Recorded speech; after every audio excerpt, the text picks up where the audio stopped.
जालना शहरामध्ये चित्र कसं असेल युतीत लढणारा सुद्धा? शिवसेना ही 100% विकासावरती मत मागणार आहेत. गेल्या 1 वर्षभरामध्ये जालनेकरांनी अनुभवलं की अर्जुन खोतकरांनी ज्या पद्धतीनं निधी आणला 500 कोटी रुपयाचा, पहिल्या वर्षात 500 कोटी आणले.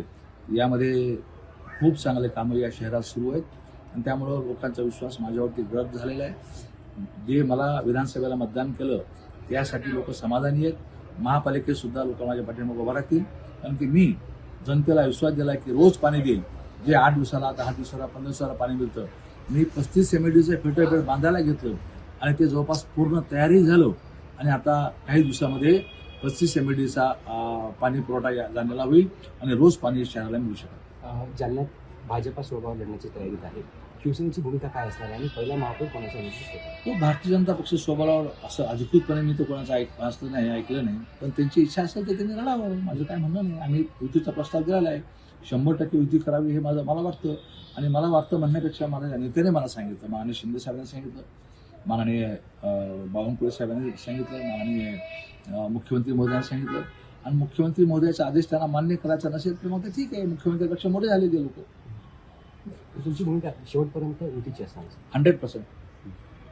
तुम्हाला त्यांच्याकडून काही उत्तर आलंय का? तुम्ही प्रस्ताव दिला आहे? अजून नाही आलं उत्तर.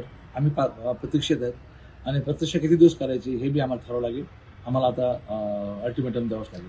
भाऊ, तुम्ही उमेदवार जाहीर करून टाकलाय, त्यामुळे काही युती होण्यासाठी बाधा येऊ शकते का? काय वाटतं? माझ्या पक्षाचा उमेदवार जाहीर करायचा अधिकार मलाच आहे ना. त्यांनी त्यांच्या पक्षाचं जाहीर करावं, इतरांनी इतरांच्या पक्षात जाहीर करावा. होईल पुढं काय, निवडणुकीनंतर ठरवलं काय.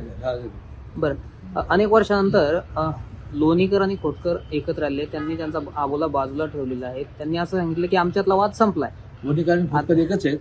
लोणीकर आणि दानवे एकत्र आले, तुम्ही लोणीकर आणि खोतकर म्हणले तर काय ह्याचा आनंद आहे ना मला. कोणी एकत्र येत असेल तर आनंदाची गोष्ट आहे. त्याच पद्धतीने बरं, आता जालन्यात कैलास गोरंट्याल आणि अर्जुन खोतकर येणार काय एकत्र दिसतील? काय ते काळ ठरवेल, भविष्य काळ ठरवेल. मला काय आहे आणि आमचं काय वय थोडीच आहे, दुश्मनी थोडीच आहे आमची.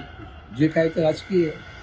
आणि आता युतीमध्ये आल्यानंतर काय वय काय ठेवायचं, कोणाशी जगायचे किती दिवस, कोणाशी वाईट पान ठेवून करायचं काय. माझ्या मनात तर काय नाही. माझ्या मनामध्ये कटुता नाही. काय असं ते त्यांच्या मनातच आहे, त्यांच्या स्वभावाप्रमाणे. आमच्या मनात काही कुठं नाही. तुम्ही प्रयत्न करणार का दोन मित्र एकत्र येण्यासाठी? प्रयत्न दोन्ही बाजूने पाहिजे ना. एका बाजूने प्रयत्न करून काय फायदा. त्यांनी प्रयत्न करा असं वाटतं.